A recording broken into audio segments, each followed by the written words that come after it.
வணக்கம். Autism OTT சேனலுக்கு உங்கள் அனைவரையும் அன்புடன் வரவேற்கின்றேன்.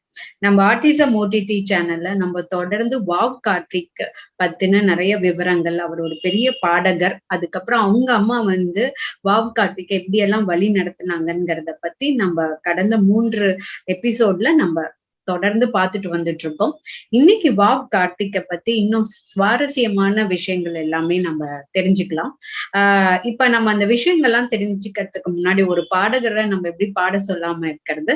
வாவ் கார்த்திக் ஏதாவது ஒரு சின்ன ஒரு பாட்டு சொல்லி நம்ம இந்த நிகழ்ச்சியை தொடங்கலாம்.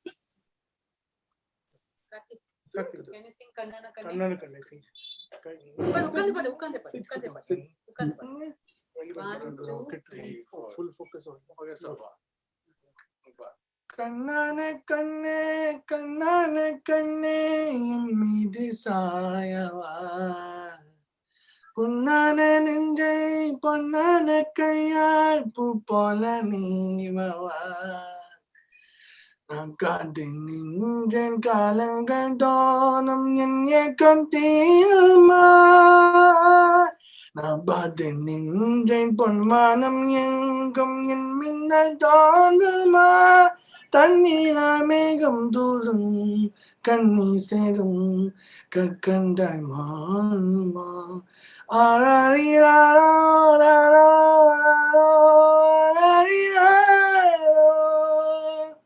ஆராரிராரோ ராரோ ராரோ ஆராரிராரோ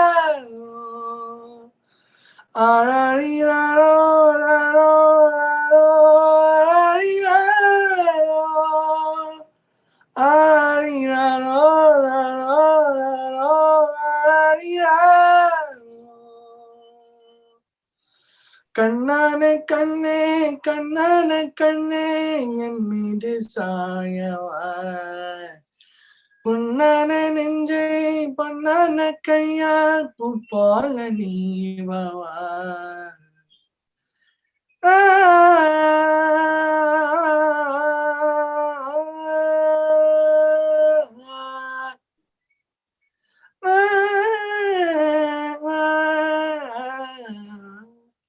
அலைக்கடலின் நடுவே அலைந்தின வார்த்தனையே பழகிறவே உன்னையே பார்த்தேன் கண்ணே.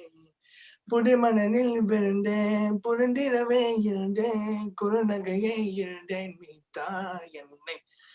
இன்னொன்றும் மன்னதும் மாதும் பெணும் ஜெய் மனதோனம் கண்பத்தில் நோய்த்து பாகும் என்னையே தாமயம் கூடும் மயல் ஒன்றை பார்க்கிறேன் மழையாகி ஆடினேன். இந்த உற்சாகம் போதும் சாக தோன்றும் நீ தேவினாதே. கண்ணான கண்ணே கண்ணான கண்ணே என் மீது சாயவா, பொன்னான நெஞ்சை பொன்னான கையால் பூ போல நீவவா. நீ தூங்கும் போது உன்னைற்றி மீது முத்தங்கள் வைக்கணும், போவைகள் போட்டி போகாமல் தாட்டி நங்காவ காக்கணும். எல்லோரும் தூங்கும் நேரம் நானும் நீயும் மௌனத்தில் பேசணும். ஆராரிராரோ ராரோ ராரோ ஆராரிராரோ ராரோ ராரோ ஆராரிராரோ ஆராரிராரோ ராரோ ராரோ ஆராரிராரோ ஆராரிராரோ ராரோ ராரோ ஆராரிராரோ. கண்ணான கண்ணே கண்ணான கண்ணே. எக்ஸ்ட்ராடினரி ரொம்ப சூப்பரா இருந்தது. கண்டிப்பா இந்த பாட்டு கேக்குற அத்தனை பேருக்குமே வந்து ரொம்ப ரொம்ப சந்தோஷமா இருக்கும் கேக்குறதுல. இப்ப நம்ம வந்து வாவ் கார்த்திக்க பத்தி நம்ம இன்னும் நிறைய விஷயங்கள் தெரிஞ்சுக்க போறோம். அதுக்கு முன்னாடி பாத்தீங்கன்னா இந்த 2 வருடங்களாக நம்ம எல்லாருமே இந்த பேண்டமிக், லாக்டவுன், COVID-19 ஏன்னா நம்மளால வெளியில இன்னமும் வந்து நம்மளால வெளியில போறதுக்கு இன்னும் நிறைய ரெஸ்ட்ரிக்ஷன்ஸ் இருக்கு. இன்னமும் நம்ம வந்து அந்த லாக்டவுன் இதுலதான் இருக்கோம். அப்படி இருக்கும்போது இந்த 2 இயர்ஸ்ல நீங்க எல்லாம் எப்படி அந்த இதை எதிர்கொண்டீங்க? நீங்க வந்து ஏன்னா இப்போதைக்கு அவங்களால போய் வெளியில பாடணுங்கிறது தான் உங்களுக்கு ரொம்ப ஏமா இருந்திருக்கும் ஒரு ஸ்டேஜ். இப்ப வந்து இந்த 2 இயர்ஸா அந்த ஸ்டேஜ் பர்ஃபார்மன்ஸும் கம்மியா தான் இருக்கும். சோ அது எல்லாமே நீங்க எப்படி ஹேண்டில் பண்ணீங்கங்கிறத கண்டிப்பா சொல்லுங்க. நம்ம கிட்ட வந்து வாவ் கார்த்திகோடைய அப்பா இருந்திருக்காங்க. அவர்கிட்ட இருந்து தொடருவோம். நீங்க இந்த நிகழ்ச்சிக்கு வந்தது மிக்க நன்றி. ஏன்னா உங்களை மாதிரி இருக்கிற பேரண்ட்ஸ் கண்டிப்பா வந்து வாவ் கார்த்திகா நீங்க மாத்திருக்கீங்க. சோ கண்டிப்பா உங்க பேரண்ட்ஸ் வந்து இத பாத்துட்டு இருக்கிற அப்பாங்க, ஏன்னா வந்து ஃபாதரோடைய கான்ட்ரிபியூஷனும் ரொம்ப ரொம்ப முக்கியம். ஏன்னா எப்பயுமே நம்ம மதரோடைய கான்ட்ரிபியூஷன் மட்டும்தான் பார்ப்போம். ஃபாதரோடைய கான்ட்ரிபியூஷனும் ரொம்ப முக்கியம். நீங்க பேண்டமிக் பத்தி பேசுறதுக்கு முன்னாடி ஆஸ் அ ஃபாதர் ரோல பத்தி நீங்க சொல்லுங்க. வணக்கம், என் பேர் கிருஷ்ணமூர்த்தி. கார்த்திக் பொறுத்த மட்டும் நான் டெய்லி அவனை வந்து வெளியில கூட்டிட்டு போவேன், பார்க்ஸ் எல்லாம் கூட்டிட்டு போவேன். அவனோட டாக்டர் என்ன அட்வைஸ் பண்ணாருனாக்கா, அவன் ஹைப்பர் ஆக்டிவா இருக்கிறதுனால அவனை வந்து பிசிக்கலி அவனை எக்ஸாஸ்ட் பண்ணுங்க, அவனை ஓட விடுங்க, நடக்க விடுங்க அப்படின்னு. ஸோ நான் எவ்ரிடே ஆஃபீஸ்ல இருந்து வீட்டுக்கு வந்த உடனே ஒரு 2 hours அவனை வந்து பார்க்கு கூட்டிட்டு போவேன். ஸோ எவ்ரிடே ஒரு டிஃப்ரெண்ட் பார்க் கூட்டிட்டு போவேன். அவனை கண்டினியூஸா ஓட வைப்போம், ஸோ நடக்க வைப்போம். அவனை வந்து பிசிக்கலி அவனை வந்து எக்ஸாஸ்ட் பண்ண வைக்கிறது. ஸோ அதுக்கப்புறம் வந்து அங்க பார்க்ல வந்து அவனுக்கு ரொம்ப பிடிச்ச விஷயம் வந்து டிராம்பலின்ல வந்து ஜம்ப் பண்றது. ஸோ அதுல கண்டினியூஸா ஜம்ப் பண்றப்போ அவனுக்கு அதுல ஒரு குஷி, அவனுக்கு வந்து கொஞ்சம் ஒரு காம் ஆயிடுவான். ஸோ அதுக்கப்புறம் என்ன ஆச்சுனாக்கா, ஒரு 12 வயசு வந்தப்புறம் அதுக்கப்புறம் இல்ல ஒரு ஹைட் வந்து 4 அடி ஆயிடுச்சுன்னா அதுக்கு மேல வந்து பார்க்ல வந்து அவனை அலோவ் பண்ணல. ஸோ டிராம்பலின் ஜம்பிங்க்கு வந்து அவங்க ரெஸ்ட்ரிக்ஷன், அது பார்க்கோட ரெஸ்ட்ரிக்ஷன், அவங்க அலோவ் பண்ணல. ஸோ அதுக்கப்புறம் அவனை அதுல இருந்து வெளியில கொண்டு வந்து வேற ஏதாவது பார்க் அவனை டைவர்ட் பண்ணி வேற எங்கேயாவது கூட்டிட்டு போறப்போ அப்போ அவன் கொஞ்ச நாள் ஒரு ரெசிஸ்டன்ஸ் இருந்தது. ஸோ அதுக்கப்புறமும் நாங்க எங்கேயாவது ஒரு ஷாப்பிங் மால், எங்கேயாவது ஒரு டிராம்பலின் எப்போது பார்த்தாக்கா அவனை அதை பண்ண வைப்போம். சம்டைம்ஸ் என்ன ஆகுதுன்னா, பார்க்ல வந்து டெய்லி கூட்டிட்டு போறப்போ ஒரு ஒன்ஸ் ஆர் ட்வைஸ் வந்து அவன் ஓடுவான், அப்படியே ரொம்ப தலை தெரிச்சு ஓடுறான். சடனா வந்து ஒரு கண்ணெதிரில் இருக்கான், ஒரு செகண்ட் வந்து வேனிஷ் ஆயிடுறான். அந்த மாதிரி டைம்ல வந்து ஒரு பேனிக் ஆயிடுறோம். அவனுக்கு தேடிட்டு நான் பார்க்ல இருக்கிற அவங்க அத்தாரிட்டிஸ் எல்லாம் கூட்டிட்டு போய் அவங்க பக்கி கார்ல போய் அங்க போய் தேடி எல்லாம் கண்டுபிடிச்சு அவனை கூட்டின்னு வருவோம். அந்த டைம்ல வந்து ஒரு பேனிக் இதாயிடும். ஸோ அவங்களுக்கு பார்க் இருக்கு, அந்த அவங்க அபிஷியல்ஸுக்கும் புரியல இவன் இப்படி எல்லாம் ஓடுறான், இவனோட ப்ராப்ளம் என்னன்ட்டு அவங்களுக்கும் புரியல. அவங்களுக்கு கொஞ்சம் சொல்ல வச்சு இது மாதிரி ஆட்டிஸ்டிக் பி அதெல்லாம் அவங்களுக்கு புரிய வச்சு அப்புறம் அவங்களும் கோஆப்ரேட் பண்ணாங்க. ஸோ எல்லா பார்க்கும் வந்து அவனுக்கு வந்து எல்லாமே ஓப்பன், எல்லாம் ஃப்ரீ. இப்போ ட்ரெயின்ல பார்க்ல அதெல்லாம் வந்து அவன் ஃப்ரீ ரைட்லாம் போவான். So he was enjoying all this. So as a father நான் வந்து எவ்ரி டே அவனை வந்து வெளியில கூட்டின்னு போனோம். ஸோ அது ஒரு மேஜர். ஓகே, இப்போ என்ன சொல்லுங்க சார், சொல்லுங்க. பீச் கூட்டின்னு போவோம். பீச்ல வந்து அவனுக்கு வாட்டர்ல நிக்கிறது ரொம்ப பிடிக்கும். ஸோ சம்டைம்ஸ் ஒரு 1 hour 1.5 hours 2 hours கூட அவனை தண்ணியிலிருந்து வெளியில கொண்டு வர்றது ஒரு பெரிய சேலஞ்சிங்கா இருக்கும். அவனுக்கு அந்த அலையில நிக்கிறது ரொம்ப பிடிக்கும். Very good sir. இங்க வந்த அப்புறம் வந்து எவ்ரி டே வந்து நான் அவனை ஜிம் கூட்டிட்டு போவேன். Morning gym and weaving. So ரெண்டு ஒரே ஏரியா பக்கத்துல இருக்கு. ஸோ 2 கூட்டிட்டு போயிட்டு அவனை அது அவனுக்கு ரொட்டீனா எடுத்து ஜிம் போறது. ஸோ ஜிம் போறதுக்கு முன்னாடி அவனுக்கு வேண்டிய எல்லாம் அவனோட அக்சசரிஸ் எல்லாத்தையுமே அவன் கரெக்டா அவனே எடுத்து கொண்டு வந்து வச்சுட்டு இருக்கான். இப்போ இந்த பேண்டமிக் சிச்சுவேஷன் வந்தப்புறம் ஸோ அதுக்கப்புறம் எல்லாமே இந்த ஜிம் ஆக்டிவிட்டி ஸ்டாப் ஆயிடுச்சு, வீவிங் ஸ்டாப் ஆயிடுச்சு, மியூசிக் எல்லாமே ஸ்டாப் ஆயிடுச்சு. ஸோ வந்த புதுசுல ஒரு 10-15 நாள் வந்து எங்களுக்கு இவனை எப்படி புரிய வைக்கிறது, இந்த மாதிரி ஒரு பேண்டமிக் கொரோனா வைரஸ்னால வந்து அவுட் சைட் எல்லாம் வேர்ல்டே க்ளோஸ்டுன்னு எப்படி புரிய வைக்கிறது. ஸோ டெய்லி நைட் வந்து கேட்பான், tomorrow morning go to gym, go to weaving. நான் சொல்லுவேன் இந்த மாதிரி corona virus, gym closed, weaving closed, அப்புறம் திருப்பி கோ டு ஜிம். ஸோ இது வந்து எவ்ரிடே நைட் ரொட்டீன். ஒரு 10 நாள் 15 நாள் வந்து ஜிம் வெளியில எங்கேயுமே போகாததுனால அவனுக்கே கொஞ்சம் கொஞ்சமா புரிய ஆரம்பிச்சிடும். ரோட்ல போனா ரோட்ல ஒண்ணுமே இல்லை, லைஃபே இல்லை, யாரும் எங்கேயும் போகல, கார் எடுத்துன்னு யாரும் ஓட்டல, அதனால வீட்லயே இருக்கிறதுனால அவனுக்கு கொரோனா வைரஸ்ன்றது ஒரு கான்செப்ட் அவனுக்கு புரிஞ்சிடுச்சு. அதுக்கப்புறம் ஜிம்க்கு போயெல்லாம் எவ்ரிடே வந்து வீட்டுக்குள்ளேயே மேல டெரஸ்ல வந்து வாக்கிங் கூட்டு போவோம். எவ்ரிடே ஒரு 1/2 hour to 1 hour daily walking. So அதுல கொஞ்சம் காம் டவுன் ஆகும், ஒரு டைவர்ஷன். ஸோ அதுக்கப்புறம் டெய்லி வந்து ஒரு புது புது பாட்டு ஏதாவது கத்துக்க சொல்றது, அவனை வந்து எப்படி என்கேஜ் பண்றது வீட்டுல. ஸோ அந்த மாதிரி டைம்ல பண்ணிட்டு இருக்கும்போது ஒரு பேண்டமிக் சுச்சுவேஷன்ல வந்து அந்த கான்செப்டுக்கு ஏற்ற மாதிரி ஒரு பாட்டு வந்து எங்களுக்கு ஒரு ஃப்ரெண்ட் ஒருத்தர் சஜஸ்ட் பண்ணாரு. ஸோ ஒரு ஆசிஃப் இக்பால்னு அவர் கல்கட்டால இருக்காரு, அவர் எங்க கூட துபாயில எங்க பழகினவர். ஸோ அவர் ஒரு உருது ஹிந்தி மிக்ஸ்டு பேஸ்ட் ஒரு சாங் பண்ணாரு. ஸோ இது மாதிரி ஒரு ஸ்பெஷல் சில்ட்ரன் அவங்க எமோஷன்ஸை வந்து எப்படி அவங்களால எக்ஸ்பிரஸ் பண்ண முடியல. இப்போ வந்து டெய்லி அவங்க ஸ்கூல் போறாங்க, அப்புறம் அவங்க ஃப்ரெண்ட்ஸ் எல்லாம் அவங்களால மீட் பண்ண முடியல. ஸோ ஸ்கூல் பஸ்ஸுக்கு வெயிட் பண்றாங்க, பஸ் வர மாட்டேங்கிறது. சில்ட்ரனோட அவங்களோட மற்ற ஸ்டூடெண்ட்ஸோட அவங்களால ப்ளே பண்ண முடியல, அவங்களால அதை வந்து எக்ஸ்பிரஸ் பண்ண முடியல.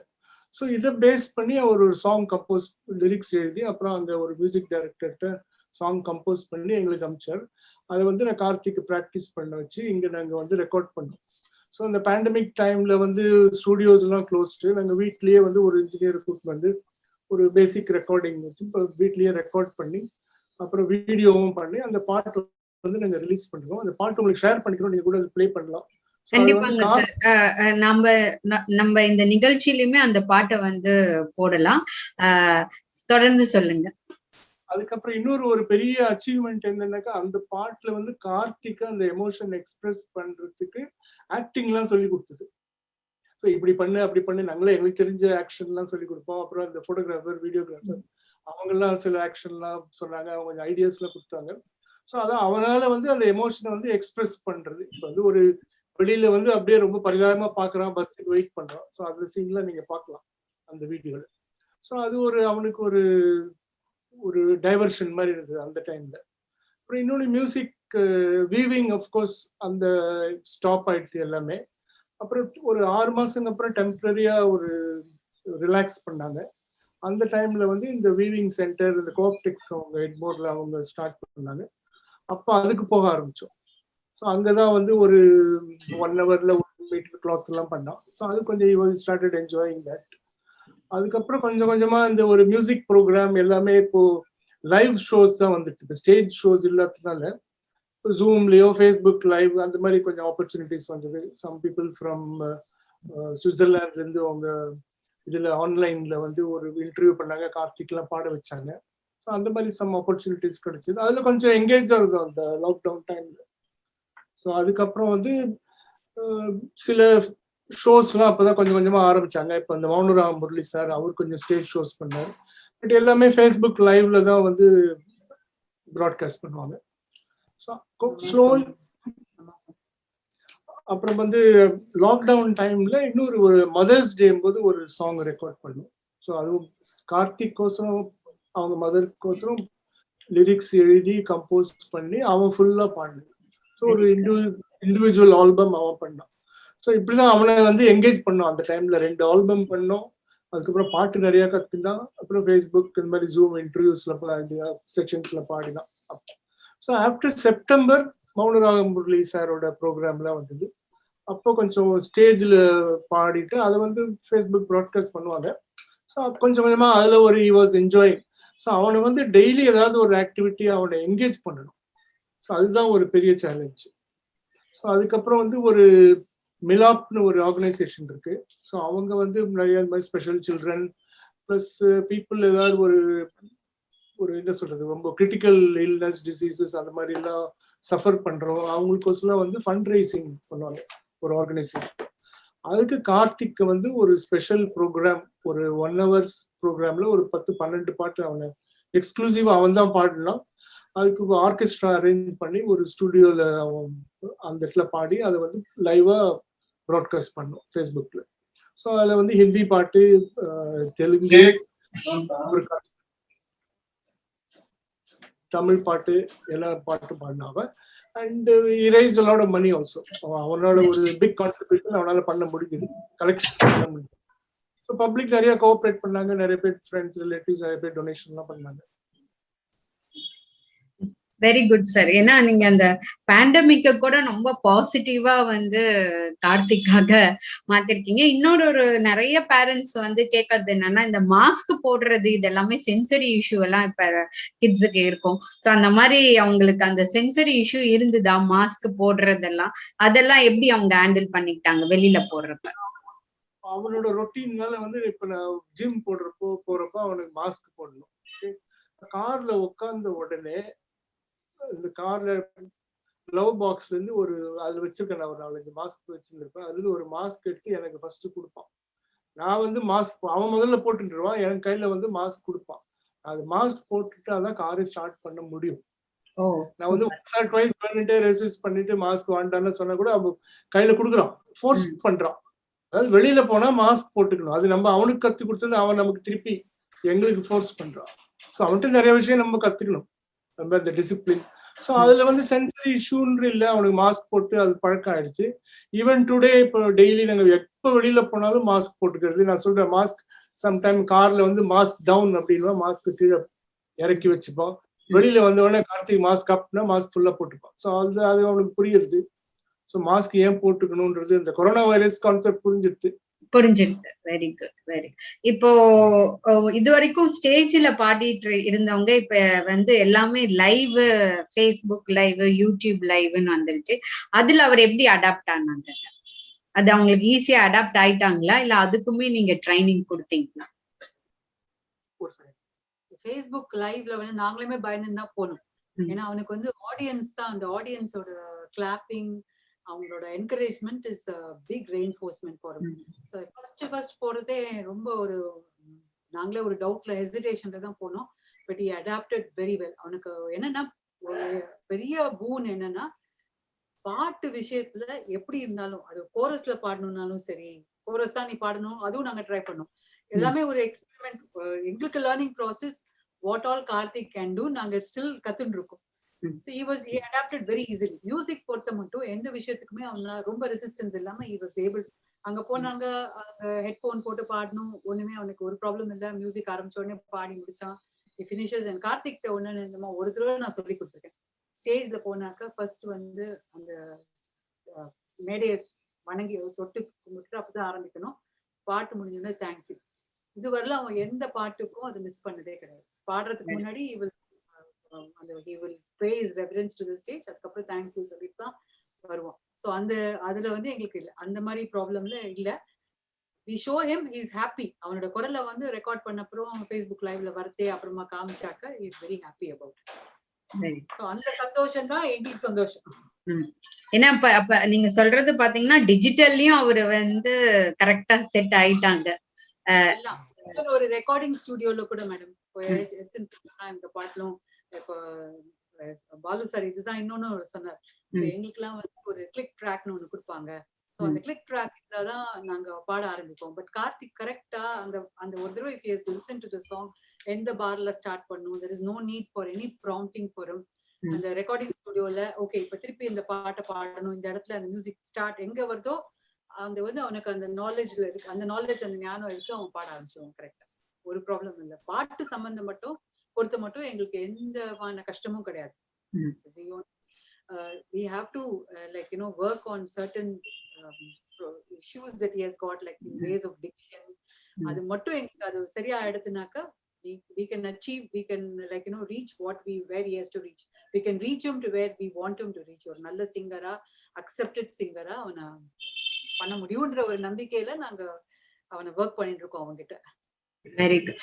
அப்ப கண்டிப்பா கூடிய சீக்கிரத்துல ஒரு யூடியூப்லயும் நிறைய ஆல்பம்ஸ் வந்து ரிலீஸ் பண்ணும். இன்னொன்னு எங்களுக்காக இந்த ஆர்டிசம் ஓடிடி சேனலுக்கும் ஒரு பாட்டு ஒண்ணு நீங்க வந்து அவரை வச்சு பாடி கொடுக்கணும். ஏன்னா அதுவுமே வந்து கண்டிப்பா ஆர்டிசம் பத்தி ஒரு பாடல் வந்து எழுதி நம்ம அதை வந்து அவர் பாடுறது வந்து இன்னும் வந்து பேரண்ட்ஸ்க்கு வந்து ஒரு மோட்டிவேஷனல் ஃபேக்டர்ஸா இருக்கும். இப்ப கடைசியா வந்து இப்ப இத பாத்துட்டு இருக்கிற பேரண்ட்ஸ், ஆட்டிசம் பாதிக்கப்பட்டு அந்த குழந்தைங்களுடைய பேரண்ட்ஸ் அவங்களுக்கு நீங்க என்ன சொல்ல விரும்புறீங்க? என்னன்னாக்க முதல்ல வந்து ஆட்டிசம்ங்கிறது என்ன ஒரு பேட் நியூஸ் இஸ் நம்மளால அவங்கள வந்து ஒரு நம்மள மாதிரி ஒரு இண்டிவிஜுவலா ஒரு கண்டிஷன்டு இண்டிவிஜுவலா ஆக்க முடியாது. அதான் நிதர்சனம்.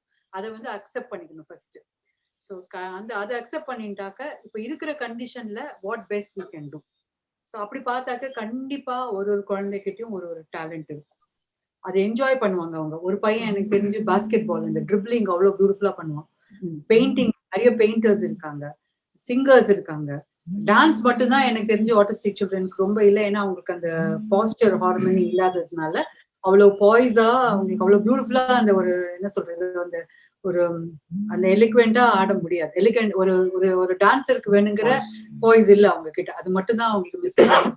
மீதி எல்லா விஷயத்துலயும் ஒரு எதுவா இருந்தாலும் அவங்களுக்கு எது பிடிக்கிறதோ கொஞ்சம் டைம் எடுக்கும்.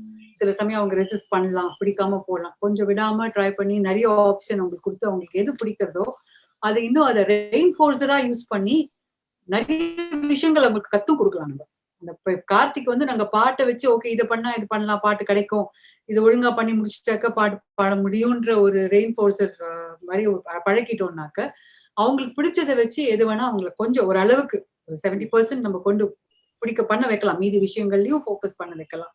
And never give up. Social stigma இருந்துட்டே தான் இருக்கும். இப்ப நாங்க கார்த்திக் கூட்டிட்டு போனாக்க சில சமயம் யாரையாவது இடிச்சிடுவோம். இடிச்சாக்க நம்ம போய் சாரி சொன்னாக்க இவ்வளவு பெரிய பையனுக்கு தெரியாதா, இது கூட தெரியாதா அப்படின்னு கேட்பாங்க. அம்மா தெரியாது. அவனுக்கு புரியாதுனாக்க ஏன் பார்த்தா நார்மலா தானே இருக்காங்க. இதெல்லாம் வந்து நம்ம we have to accept it, ignore it and go. நம்ம ஏன்னா நம்ம அதுக்கு இம்பார்ட்டன்ஸ் கொடுத்தோம்னா ஏன்னா நம்ம உலகத்துல இருக்கிறவங்க எல்லாரையும் புரிய வச்சு அவங்க நமக்கு ஏத்த மாதிரி நடந்துப்பாங்கன்னு எதிர்பார்க்க முடியாது. அது பண்ண மாட்டாங்க. நிறைய பேர் ரொம்ப ரூடா இருப்பாங்க, ரொம்ப மீனா இருப்பாங்க. we have to ignore it. we have to focus on what we want and not give up. எந்த டைம்லயும் அந்த முயற்சியை விடக்கூடாது. ஏதாவது ஒரு டைம்ல நமக்கு வேணுங்கிற அளவுக்கு கிடைக்காட்டியும் நம்ம உழைப்புக்கு ஏற்ற கண்டிப்பா அந்த கூலி நமக்கு இருக்கும். கண்டிப்பா மேம். ஏன்னா நீங்க ஒண்ணு வந்து ஃபர்ஸ்ட் அக்செப்டன்ஸ் சொன்னீங்க. ஏன்னா அக்செப்டன்ஸ் வந்து ரொம்ப முக்கியம். ஏன்னா நிறைய பேரண்ட்ஸ் வந்து யாராவது ஒருத்தங்க ஆட்டிசம் இல்லையான்னு சொல்லிட மாட்டாங்களான்னு சொல்லிட்டே வந்து கிட்டத்தட்ட ஒரு 2 to 3 years வந்து அதுலயே வேஸ்ட் பண்ணிடுவாங்க. இல்ல இருக்காது இருக்காது அப்படின்னு நினைச்சிட்டு அப்புறம் அவங்க அக்செப்ட் பண்ணிக்கிறதுக்கு ரொம்ப டைம் எடுத்துக்கிறாங்க. இப்ப வந்து நான் பார்த்த வரைக்கும் நிறைய பேரண்ட்ஸ் வந்து அக்செப்ட் பண்ணிக்க டைம் எடுத்துக்கிறாங்க. அதுக்கப்புறமேட்டு பாத்தீங்கன்னா அவங்க கிட்ட ஸ்கில் செட் அந்த இன்னொரு விஷயம் வந்து ஸ்கில் செட்னு சொல்லும் போது எனக்கு முக்கியமான விஷயம் அந்த பொறுமையை எப்படி நீங்க பாத்துக்கிறீங்க. ஏன்னா வந்து உடனே உங்களுக்கு ரிசல்ட் வராது இல்லையா? ஒரு நாளைக்கு கண்டிப்பா வரும், உடனே ரிசல்ட் வராது. ஏன்னா இப்ப இருக்கிற இந்த ஃபாஸ்ட் டெக்னாலஜில பேரண்ட்ஸோட எக்ஸ்பெக்டேஷன் உடனே வந்துடணும், within a day within a வீக்னு நினைக்கிறாங்க. ஆனா அந்த பொறுமைய நீங்க எப்படி, ஏன்னா உடனே ரிசல்ட் வராதப்ப நீங்க எப்படி வந்து அதை ஹேண்டில் பண்றீங்க? சாய்ஸ் இல்ல மேடம். நம்மளே வந்து ஓகே சைல்டு இஸ் பார்ன் மெதுவா தான் அந்த அந்த அந்த ஏஜ்ல தான் அந்த மோட்டர் டெவலப்மெண்ட்ஸ் வருது. அதுக்கெல்லாம் வந்து நம்ம பொறுமையை we cannot like have everything in shortcut. சாய்ஸே கிடையாது, பொறுமையா தான் இருக்கணும். நம்ம எவ்வளவு இருந்தாலும் சில சில சமயத்துல வந்து அவனுக்கு வேணுங்கிறது நாங்க சொல்ல வைக்கிறதுக்கு ப்ராம் பண்றதே கேட்டுட்டே இருக்கணும். அந்த அவனுக்கு சில டைம் அந்த ஒரு எப்பான ஒரு ஒரு ஒரு ட்ரேஸ் ஆஃப் ஆங்கர் கூட அவனுக்கு இஸ் growing up அது கூட காட்டுவான். Still ask him. ஒரு ஸ்டேஜ் சொல்லுவான் என்ன வேணுங்கிறது சொல்லிடுவான். அது நம்ம கேட்டுட்டே இருக்கணும். அது பொறுமையா. அப்புறம் தினம் அங்க போகிறதுக்கு முன்னாடி அந்த அந்த அவங்களுக்கு அந்த சென்சரி நீட்ஸ்னால என்ன பண்ணுவான், இந்த பேப்பர் கப் இருக்கு இல்லையா, பேப்பர் கப் பார்த்தாக்க காலால நசுக்குவான். அப்புறம் அந்த ட்ரைட் லீவ்ஸை வந்து கையால நொறுக்குவான். அப்புறம் பேப்பர்ஸ் எல்லாம் குட்டி குட்டி குட்டி குட்டியா கிழிச்சு போடுவான் முன்னாடி, வெரி ஸ்மால். ஸோ அதுக்கெல்லாம் வந்து they have a need for it and they are doing. So சிலது வந்து நம்ம விட்டு கொடுத்துதான் ஆகணும். அண்ட் சிலது நீங்க சொன்னீங்க இல்லையா அந்த காது முடிக்கிறது, கார்த்திக் வந்து மேஜர் இஷ்யூ. அது எப்போதும் காது முடிப்பான். அது வந்து அவனுக்கு நாய்ஸ் ப்ராப்ளமா இருக்கா இல்ல நான் அந்த ஓடி தெரபிஸ்ட் கிட்ட கேட்போம். என்னால I cannot point out like say this is the reason for it. அவனுக்கு வந்து நாய்ஸ் ரொம்ப அந்த நாய்ஸ்னால முடிக்கிறானா இல்ல சவுண்ட் கேட்கறதுக்கு ஃபில்டர் பண்ணி கேட்கறானா இல்ல இஸ் இட் பிசிக்கல் இஷ்யூ எதுன்னு தெரியல. அண்ட் சில சமயம் என்ன பண்ணுவான், கபோர்ட் ஓபன் பண்ணி பண்ணி மூடுவான். அது இரிட்டேட்டிங்கா இருக்கும். But what it does not affect in a big way we should learn to ignore. And there we have to be patient. பொறுமையா இருந்தாதான் நம்மளால அவங்க கிட்ட இருந்து காரியம் சாதிக்க முடியும். So no choice. அஃப்கோர்ஸ் எப்போதும் நாங்க பொறுமையா இருப்போம்னு சொல்ல முடியாது. நாங்களும் திட்டுவோம், கத்துவோம், எல்லாம் we do shout at him. உட்காரு எங்களுக்கும் ஒரு சமயம் ஓகே கேளு, இதை ஸ்டாப் பண்ணு, ஹெட்போன் எடுத்து வை, பாட்டு ஸ்டாப் பண்ணா அந்த இடத்துல ஸ்டாப் பண்ணலன்னா அவனுக்கு என்னன்னா ஒரு தடவை எங்களுக்கு தெரியும் அந்த பாட்டு முழுசா கேட்டு முடிச்சப்பறம் தான் அவன் ஸ்டாப் பண்ணுவோம். பட் எங்களுக்கே அந்த பொறுமை இருக்காது. நிறைய டைம்ல நாங்களும் கத்துப்போம். But to an extent, as far as possible, we try to be patient because the end results are more lucrative when you compare to the patience that you have shown. அதே மாதிரி நீங்க அந்த இக்னோர் பண்ணணும்ங்கிறது நிறைய parents வந்து அதுலயேதான் இருக்காங்க. ஏன்னா இப்போ auto man வந்து எங்க பையனை இப்படி சொல்லிட்டாங்க, பஸ்ல வரவங்க வந்து எங்க சன்னை வந்து இப்படி கேட்டுட்டாங்க, அதுக்கப்புறம் நாங்க பார்க்குக்கு போகும்போது ஒரு பெரிய பிரச்சனை ஆயிடுச்சு, இதனால அவனை நாங்க எங்கேயுமே வெளியிலயே கூட்டிட்டு போக முடியறது இல்லை. இந்த மாதிரி அந்த சோசியல் ஸ்டிக்மா வச்சுக்கிட்டே எங்கேயுமே குழந்தைய வெளியில கூட்டிட்டு போகாம இருக்காங்க. இன்னொன்னு அவங்களால சட்டுன்னு இக்னோர் பண்ண முடியல. சோ அதுக்கு நீங்க என்ன சொல்ல விரும்புறீங்க? கொஞ்சம் கஷ்டம் தான் எங்களுக்கும். அது சில சமயம் இப்ப சொல்றதே கூட ரீசெண்டா வந்து ஒரு இடத்துக்கு நாங்க டேப் கை அலம்புற இடத்துல டேப் வரிசையா இருக்கும் இல்லையா. சோ வந்து எனக்கு தெரியறது ஒருத்தர் அவனுக்கு அப்புறம் பக்கத்துல நின்று அடிக்கிற ஃபுல் ஃபோர்ஸ்ல டேப் திறந்திருக்கான், அவர் மேல தெரிக்க போறதுன்னு எனக்கு தெரியும். பட் பை த டைம் அவரு நான் இவனை ஸ்டாப் பண்றதுக்குள்ளயும் அவர்கிட்ட வார்ன் பண்றதுக்கு அவர் போயிட்டு அவர் மேல தண்ணி தெளிச்சிட்டு அவர் ரொம்ப கோவமா பார்த்தா. நான் சாரி சொன்னப்போ அதேதான் சொல்றேன், இவ்வளவு பெரிய பையன் அவனுக்கு தெரியாதா? சோ வேணும்ட்டு அவ்வளவு பெரிய பையன் தண்ணி அடிப்பானா? அவன் தண்ணி அடிச்சு விளையாடுறதுக்கான இடம் இல்ல, அது இல்ல. அதுக்கு வந்து அது அந்த சமயத்துல இப்படி சொல்லிட்டாங்களேன்னு கஷ்டமா இருக்கும். இந்த காம்படிஷன் டைம்ல வந்து நிறைய வந்து நாங்க செட்பேக்ஸ், நிறைய மனசு வருத்தப்படுற நிறைய விஷயம் நடந்தது. போடுவாங்க ஒருத்தர் வந்து அந்த சிங்கருக்கு பதில் இவனை எடுத்துட்டான், கார்த்திக் சும்மா டிஆர்பி கோசரம் போடுறாங்க. அப்புறம் மெயின் திங் ரொம்ப சொன்னது வந்து நிறைய பேர் வந்து ஆக்ட் பண்றாங்க. ஒரு ப்ராப்ளமும் இல்ல, அவன் வந்து ஆக்ட் பண்றான். அந்த மாதிரி நிறைய நம்ம மனசு வருத்தப்படுற மாதிரி நிறைய விஷயங்கள் நடக்கும். அந்த டைம்ல of course we can't help feeling hurt about it, but don't hold on to it for too long. முடிஞ்ச மட்டும் எக்ஸ்பிளைன் பண்ணலாம். all we need is a patient ear. நம்ம ஒருத்தர் எதுக்குமே ஒரு ப்ரோக்ராம்க்கே ஒருத்தர் அவனை என்கேஜ் பண்றாங்கன்னா we tell them clearly இதான் அவனோட பிளஸ், இதான் இவனுடைய லிமிடேஷன்ஸ், நீங்க வந்து இதெல்லாம் வந்து நீங்க எடுத்துட்டு அதுக்கேற்ற மாதிரி பண்ணணும். So world is full of good people. கண்டிப்பா நம்ம எடுத்து சொன்னா புரிஞ்சுக்கிறவங்க, புரிஞ்சுட்டு சப்போர்ட் பண்றவங்க இருக்காங்க.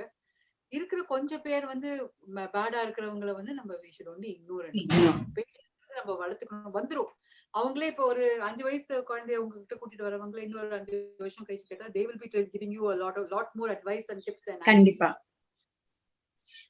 ஏன்னா வந்து அந்த ஃபர்ஸ்ட் அந்த 10 இயர்ஸ்க்கு பேரண்ட் ரொம்ப சென்சிட்டிவா இருப்பாங்க. குழந்தைய ஏதாவது சொல்லிட்டாங்க பண்ணிட்டாங்க அப்படின்னா ரொம்ப சென்சிட்டிவா இருப்பாங்க. அப்புறம் போக போக they will tell okay let go. நம்ம வந்து கண்டிப்பா இது எப்படி இருந்தாலும் யாராவது ஒருத்தங்க குறைகள் சொல்லிக்கிட்டே தான் இருப்பாங்க. குழந்தைங்கன்னு இருந்தாங்கன்னா யாராவது ஒருத்தங்க ஸ்கூல்ல டீச்சர் ஆகட்டும் இல்ல வெளியில போனாங்கன்னா எங்க போறாங்கனாலும் குறைகள் பெற்றோர்கள் கிட்ட சொல்லிக்கிட்டே தான் இருப்பாங்க. அப்ப அது மட்டும் they have to ignore and let go. அது வந்து அந்த நிமிஷம் நமக்கு வரும். ஆமா, அதுதான் இப்ப அடுத்த கேள்வியா இருந்தது. ஏன்னா நிறைய பேரண்ட்ஸ் வந்து ஒரு விஷயம் என்னன்னா நம்ம கிட்ட வர பேரண்ட்ஸ்லயே ஒரு 5-6 பேரண்ட் வந்து பிகாஸ் ஆஃப் குழந்தை ஆட்டிசமா இருக்கிறதுனால ஹஸ்பண்ட் அண்ட் ஒய்ஃப் வந்து டைவர்ஸ் வரைக்கும் போயிருக்கு. சோ அதுல எல்லாம் நீங்க என்ன சொல்ல விரும்புங்க? ஏன்னா வந்து அப்பாவே புரிஞ்சுக்கல, அதுவும் ஒண்ணு இருக்கு. அப்பா புரிஞ்சுக்கல, இன்னொன்னு வந்து மாமியார் புரிஞ்சுக்கல, அதுக்கப்புறம் சுத்தி இருக்கிற ஃபேமிலி சர்க்கிள்ஸ் யாருமே புரிஞ்சுக்கல. சோ அப்ப வந்து அவங்க ஒரு சிங்கிள் மதரா அந்த குழந்தைய கொண்டு வர்றதுக்கு ரொம்ப சிரமப்பட்டுட்டு தான் இருக்காங்க. ஏன்னா நானே நிறைய ஒரு 5-6 பேரண்ட்ஸ் அப்படிதான் இருக்காங்க. அதுவுமே தெரப்பிக்கு கொண்டு வர்றது நிறைய இடத்துல மதர் தான் கொண்டு வராங்க. ஃபாதர் வந்து இல்ல அக்செப்டன்ஸ் வந்து கம்மியா இருக்கு, அதுவுமே இக்னோரன்ஸும் கம்மியா தான் இருக்கு. நீங்க அதுக்கு என்ன சொல்ல விரும்புறீங்க? வந்து ஃபர்ஸ்ட் ஆஃப் ஆல் வந்து டைவர்ஸ் அந்த மாதிரி இந்த மாதிரி குழந்தை இருக்கிறது என்னால இது பண்றது escaping. It is escaping your responsibility which is very wrong. It is டெஃபினட்டா அது வந்து என்ன மாதிரி சூழ்நிலை இருந்தாலும் சரி ஓகே, கடவுள் இந்த மாதிரி ஒரு குழந்தை நம்ம கொடுத்துட்டாங்கன்னா நம்மளோட responsibility to bring him up as an independent individual, adult. So யார் இல்ல தன்னோட சொந்த காலில் நிக்கிற அளவுக்கு நம்மளால எவ்வளவு தூரம் முடியுமோ ஃபினான்ஷியலி, பிசிக்கலி, எமோஷனலி இண்டிபெண்டன்ட் பர்சனா நம்ம வளர்க்கறது நம்ம டியூட்டி. நான் ஒரு நார்மல் நீங்க யோசிச்சு பாருங்களேன், இப்ப நிறைய ஸ்கூல்ல வந்து நான் கேள்விப்பட்டிருக்கேன், தே செலக்ட் ஒரு டாப்பர்ஸ், ஒரு கிளாஸ்லயும் ஒரு 10th ஸ்டாண்டர்ட் வரது 12th ஸ்டாண்டர்ட் வரதெல்லாம் கிளாஸ் டாப்பர்ஸ் வந்து ஒரு 10 பேர் 15 பேரை வந்து ரொம்ப ஒரு சொல்றது ஒரு தரோ கோச்சிங் கொடுப்பாங்க. அவ்வளோ வந்து கோச் பண்ணி தே வாண்ட் ஸ்டேட் ரேங்க்ஸ் ஒரு ஸ்கூலுக்கு நல்ல நேம் வைக்கிறது. ஸோ அந்த ஒரு நல்லா படிக்கிற பசங்களை வந்து இன்னும் நல்லா படிக்க வைக்கிறதுல what is the pleasure, what is the challenge in it? அது ஒண்ணுமே இல்லை, அவங்க எப்படியும் படிப்பாங்க. யூ சூஸ் ஃபெயில், ஒரு ஃபெயில் மார்க்ஸ் வாங்குற ஒரு பையனை வந்து நம்ம எடுத்து அடாப்ட் பண்ணி படிக்க வச்சு கோச் பண்ணி அவனை மார்க் வாங்கினா அந்த சாட்டிஸ்ஃபேக்ஷன் இஸ் சம்திங் டிஃப்ரெண்ட். இப்போ கார்த்திக் வந்து ஒரு சின்ன விஷயம், இன்னைக்கு அவன் நல்லா ப்ரஷ் பண்ணி துப்பிட்டானா அது வந்து எங்களுக்கு வந்து ஒரு ஆம்ஸ்ட்ராங் மூன்ல லேண்ட் பண்றதே கூட USA would have been so happy-ஆன்னு தெரியாது. எங்களுக்கு அது ஒரு பெரிய ஜாயிண்ட் லீப். அது ஒரு சின்ன சின்ன விஷயமும், ஒரு குழந்தை வந்து திரும்பினாக்க தவழ்ந்தாக்க எழுந்து உட்கார்ந்தா ஃபர்ஸ்ட் வார்த்தை பேசினா எவ்வளவு நமக்கு சந்தோஷம் வருமோ, அவனோட சின்ன சின்ன சின்ன விஷயங்களும் that parent is missing. That is unfortunate. That is all. Only we can say unfortunate. அதுக்கப்புறம் ஃபேமிலி சப்போர்ட் இஸ் ரிக்வயர்ட். ஃபேமிலிக்கு வந்து நம்ம சொல்லணும் வாட் இஸ் வாட்னு சொல்லணும். இப்ப நிறைய பேர் எங்ககிட்ட சொல்லுவாங்க, ஒரு டிஸ்டன்ட் ரிலேட்டிவ்லாம் என்ன, கார்த்திக் என்ன ப்ராப்ளம், அவன் தான் நல்லா பாடுறானே.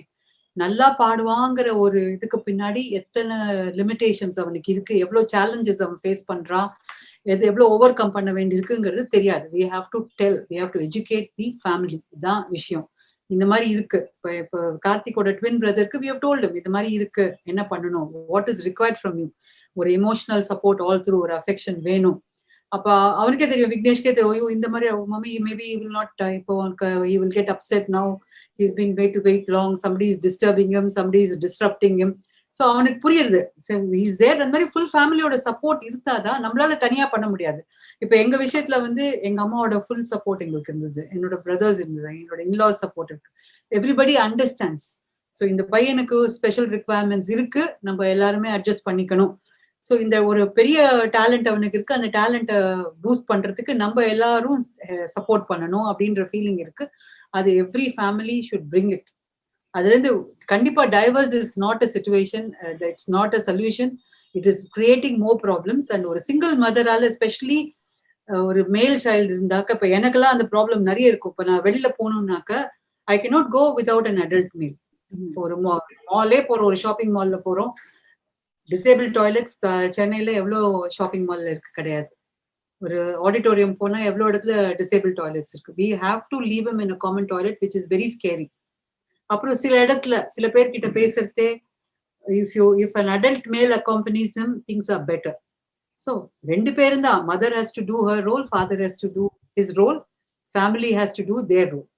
எல்லாம் சேர்ந்து அதான் ஒரு ஒரு நல்ல குழந்தையா அந்த பசங்களை வளர்க்க முடியும். ஆமா. இப்ப நீங்க சொன்னதே கண்டிப்பா நிறைய பேரண்ட்ஸுக்கு வந்து தெரிஞ்சிருக்கும். ஏன்னா மதரோடைய ரோல், ஃபாதரோடைய ரோல், ரெண்டு ரோலுமே equally they have to do. அப்பதான் வந்து அந்த கிட்ட இருந்து நிறைய இம்ப்ரூவ்மெண்ட்ஸ் டே டு டே வந்து நம்ம அவங்க கிட்ட ஒரு மாற்றங்கள் நம்ம பார்த்துக்கிட்டே வந்துட்டு இருக்கலாம். வெறும் மதர் மட்டும் பண்றப்ப அவங்க இன்னும் வந்து ரொம்ப ஸ்ட்ரெஸ் ஆயிடுறாங்க.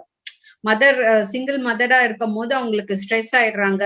அவங்க வேலைக்கு போயிட்டும் வந்து குழந்தையும் பாத்துக்கணும், தெரப்பியும் கொண்டு வர்றது அவங்களுக்கு ரொம்ப ஸ்ட்ரெஸ்ஃபுல் லைஃபா மாறிடுது. ஸோ அப்ப வந்து அவங்களாலே எமோஷன்ஸ வந்து வித் ஹோல்டு பண்றதோ இல்ல எதுவோ அதுவே அவங்களுக்கு ரொம்ப கஷ்டமா இருக்கு. But when both the parents வந்து அக்செப்ட் பண்ணிக்கிட்டு கண்டிப்பா அவங்களுக்கு சேனலைஸ் பண்ணாங்கன்னா தே கேன் அச்சீவ். கண்டிப்பா இவ்வளவு நேரம் பொறுமையா நம்மளுடைய நிகழ்ச்சிக்கு வந்து ஒவ்வொரு ஸ்டெப்பையும் ரொம்ப தெளிவா சொன்னீங்க. கண்டிப்பா இது கேட்டுட்டு இருக்கிறதுக்கும் பார்த்துட்டு இருக்கிற எல்லா பேரண்ட்ஸுக்குமே ரொம்ப யூஸ்ஃபுல்லா இருக்கும்னு நினைக்கிறேன்.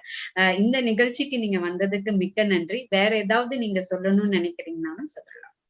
ஒன்னே ஒரு விஷயம் வந்து இப்போ ஓகே பேரண்ட்ஸ் சில unfortunately parents are already separated. So அப்ப இருக்கிறதே வந்து இப்ப நீங்களா ஒரு சென்டர் ரன் பண்றீங்க, அப்போ வந்து we can have volunteer database. Volunteer ஒரு சிங்கிள் பேரண்ட்டுக்கு what way they can relieve them. அவங்களுக்கு இன்னைக்கு ஒரு வேலை இருக்கலாம், இல்ல உடம்பு சரியில்லாம போகலாம், அப்படி இருக்கிற சமயத்துல வந்து அவங்களுக்கு வந்து ஒரு ஜஸ்ட் ஒரு டெம்பரரியா இந்த கொஞ்ச நேரம் அந்த பசங்களை பார்த்துட்டாக்க. இப்ப அங்க நான் துபாயில நான் என்ன பார்த்திருக்கேன், ஸ்கூல்ஸ்ல வந்து ரெகுலர் ஸ்கூல்ஸ்ல வந்து ஸ்டூடெண்ட்ஸ் எல்லாம் தே வாலண்டியர். நான் மந்த்லி ஒன்ஸ் வந்து they will have a program for these children. நாங்க கூட்டின்னு போவோம். ஒரு குழந்தைக்கும் ஒரு மென்டர் இருப்பாங்க, ஆர் தே கால் மேட் கூட. அவங்க வந்து they will take them around. அந்த 2 hours ப்ரோக்ராம்ல வந்து they will be with that child through out. வந்து அவங்கள வந்து ஏதாவது ஒரு கேம்ஸ் இருந்ததுன்னா அதுல பார்ட்டிசிபேட் பண்ண வைக்கிறது. ஸோ டான்ஸ் இருந்ததுன்னா அவங்களை பார்ட்டிசிபேட், சும்மா அவங்களே அவங்க கூட டான்ஸ் பண்றது, மியூசிக் இருக்குது, என்டர்டெயின்மெண்ட், அதாவது ஒரு ஸ்மால் கிஃப்ட் கொடுக்கறது. So the children, the new generation is coming up with that awareness. Yes, these children are part of the society. It is our responsibility to embrace them, to include them and not treat them differently. So அந்த மாதிரி ஒரு volunteer group இங்கேயும் கொஞ்சம் நம்ம develop பண்ணலாம். கண்டிப்பா கண்டிப்பா நம்ம வந்து கண்டிப்பா சேர்ந்து, ஏன்னா நிறைய சிங்கிள் மதர்ஸ் இருக்காங்க, அவங்களுக்கு மட்டும் இல்லாம பொதுவாகவே நம்ம ஒரு வாலண்டியர் குரூப்ஸ் வந்து we can form. அதுவுமே வந்து இப்ப இருக்கிற குழந்தைங்களோடவே அவங்களுக்கு தெரியறப்ப அவங்களுக்கு வந்து தெரிய வரும் எப்படி நம்ம வந்து இவங்களோட பழகணும், இவங்களோட. எஸ். அப்ப வந்து வருங்காலம் சமுதாயம் வந்து எல்லாரையுமே அக்செப்ட் பண்ணக்கூடிய ஒரு லெவல்ல கண்டிப்பா இருக்கும். இந்த வாலண்டியர் ப்ரோக்ராம் வந்து கண்டிப்பா பார்த்துட்டு இருக்கிறவங்களும் வந்து எங்களோட சேர்ந்து இது பண்ணணும்னாலும் அதுக்கு கைடன்ஸ் வந்து கொடுக்கலாம், ஐடியாஸ் கொடுக்கலாம். இந்த நிகழ்ச்சிக்கு நீங்க வந்ததுக்கு மிக்க நன்றி. ரொம்ப நேரமா நீங்க நிறைய விஷயங்கள் வந்து பெற்றோர்களுக்கு வந்து சொல்லியிருக்கீங்க. இதை பார்த்துட்டு இருக்கிற பெற்றோர்கள் கண்டிப்பா வந்து யூஸ்ஃபுல்லா இருக்கும். உங்களுக்கு பத்தி உங்ககிட்ட கான்டாக்ட் பண்ணும், அட்வைஸ் கேட்டாலும் நாங்க கண்டிப்பா உங்களுக்கு நம்ம ஹெல்ப் பண்றதுக்கு ரெடியாவே இருக்கோம். கண்டிப்பா எங்களுடைய சேனல் ஆட்டிசம் ஓடிடி சேனலுக்காக உங்க வாவ் கார்த்திக் கண்டிப்பா ஒரு பாடல் எங்களுக்காக ஒரு பாடல் பாடி இது பண்ணணும். அது வந்து இன்னமுமே வந்து நிறைய ரீச் கொடுக்கும்னு நினைக்கிறேன். அவர் பெரிய பாடகர் ஆகிறது மட்டும் இல்லாம அவரு வந்து ஒரு மியூசிக் டைரக்டராகவும் இருக்கணும், பாடகராகவும் இருக்கணும். நிறைய அவருடைய பாடல் மூலமாக மட்டும் இல்லாம அவருடைய தனித்திறமைகளையும் வெளிப்பட்டு ஒரு பினான்சியலி இண்டிபெண்டா அவர் கூடிய சீக்கிரம் வரணுங்கிறது தான் என்னுடைய ஆசையும். கண்டிப்பா அது வந்து நிறைவேறும். இந்த நிகழ்ச்சிக்கு வந்ததுக்கு மிக்க நன்றி. தேங்க்யூ.